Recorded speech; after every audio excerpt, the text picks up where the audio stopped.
राजधानी रांची का विकास तेजी से हो रहा है, लेकिन विकास के साथ आदिवासी जमीन की लूट भी उतनी ही तेजी से हो रही है। अब आदिवासियों की खतियानी रैयतें जमीन के साथ धार्मिक जमीन भी निशाने पर है। यह माना जा रहा है कि जमीन की इस लूट में कुछ आदिवासी संगठनों का भी हाथ है। देखिए हमारे इस रिपोर्ट में।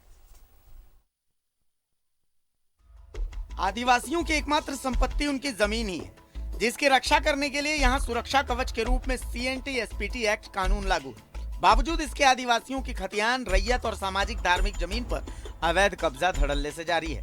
अवैध कब्जे का खेल समाज के लोगों की संलिप्तता से ही हो रहा है, जिसका उदाहरण हमेशा देखने को मिलता रहा है। उनका सामाजिक धार्मिक जमीन है, जहाँ पूजा पाठ होता है, उसको अवैध रूप से पहन मिल करके जो हमारे समाज के नेतृत्व करते हैं, अपने आदिवासी समाज का नेतृत्व करते हैं, वो लोग दलालों की आड़ में आकर के मिल करके वो सामाजिक ज़मीन जो हम लोगों का धार्मिक ज़मीन है, जिसमें पूजा पाठ होता था, उनको बेच रहे हैं।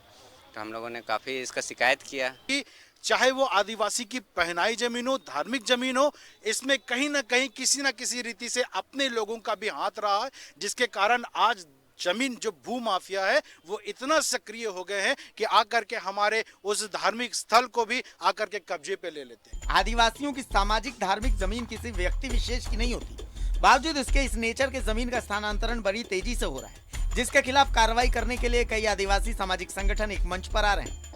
कि जो आदिवासी का चाहे रैयती जमीन हो या उनका सामाजिक जमीन हो या धार्मिक जमीन हो, उसका चाहे सरना स्थल हो, मसना स्थल हो, उसमें निश्चित रूप से कहीं ना कहीं विभीषण का काम आदिवासी समुदाय के ही कार्यकर्ता कर रहे हैं।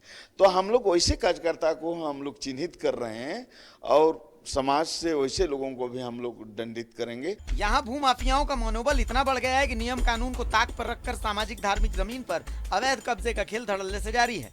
दरअसल इस खेल में जिम्मेदार अफसरशाहों की भूमिका अहम होती है, लिहाजा सरकार को इस ओर विशेष ध्यान देने की जरूरत है ताकि CNT-SPT एक्ट जैसे कड़े कानून का अक्षरशः पालन हो सके।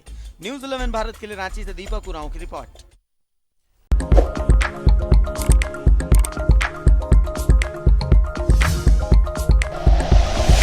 Like and share videos, subscribe करें हमारा चैनल और प्रेस करें बेल आइकॉन। न्यूज़ 11 भारत, सच है तो दिखेगा।